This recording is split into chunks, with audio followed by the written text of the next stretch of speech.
Are you looking for newspaper articles? Visit manliuslibrary.org, go to Research and Learn, and find the link for newspaperarchive.com.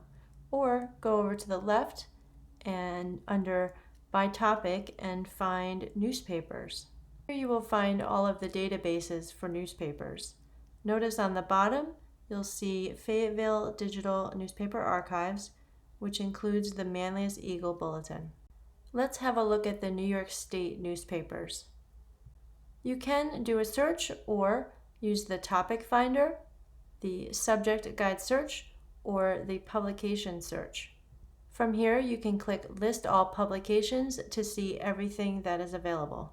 On the right side of the screen, you can filter your results by publication date, subjects, and so on, or use the topic finder. Let us know if you have any questions about using our databases. See you next time, and thanks for watching.